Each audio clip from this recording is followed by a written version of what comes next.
One of the most fascinating rock and roll conspiracy theories had to do with the death of John Lennon. Personally, I remember his death, and it was probably the most devastating moment I had. Being very young with John Kennedy, I remember a sense of sadness with Kennedy's death, but when Lennon died, it seemed like I'd lost my best friend because even though I didn't know John, his music seemed to speak to me and to move me. And the question was, why would John Lennon be killed in 1980?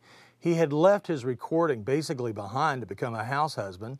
And when you look back at the 70s, when John recorded Somewhere in New York City, he was at his radical best, and that was under the Nixon White House, who had tried to deport him.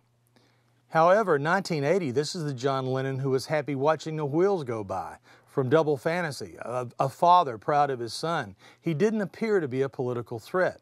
So why, at this time, would John Lennon's life be taken?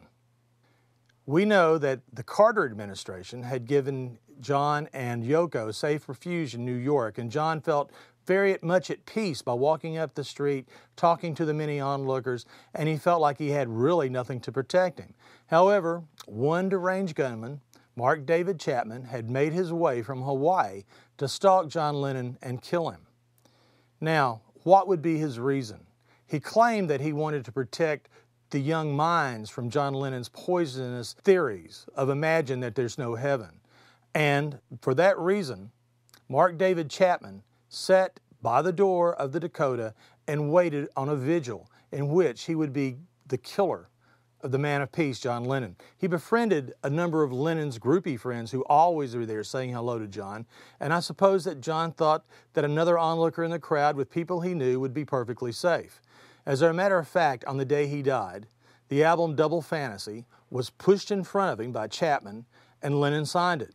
There's a photograph of Mark David Chapman smiling widely as Lennon gave his signature, and it looked like that Chapman may have changed his mind.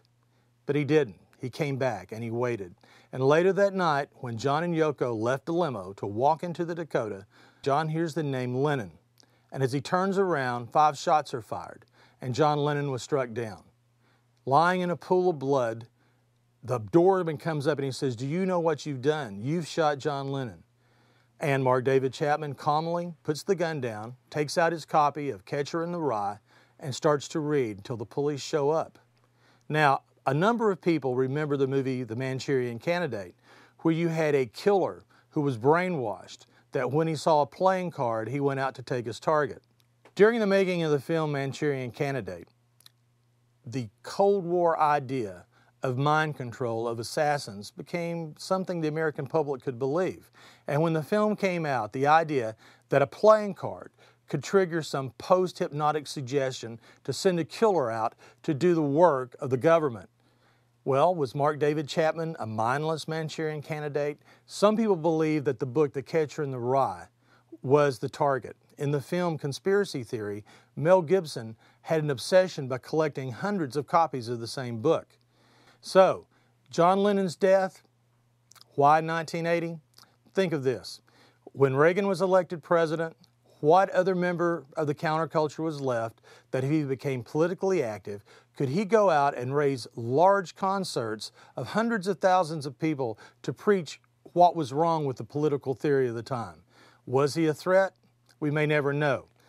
Or maybe it was just a strange coincidence that in 1980, before the Iran-Contra hearings, that John Lennon was silenced. The death of a great poet and the death of a friend of an entire generation. This is Gary Patterson. Thanks for walking with me on the dark side. You know, you may think some of these stories are fact and some are fiction, but one thing for certain, you'll never listen to your music exactly the same way again.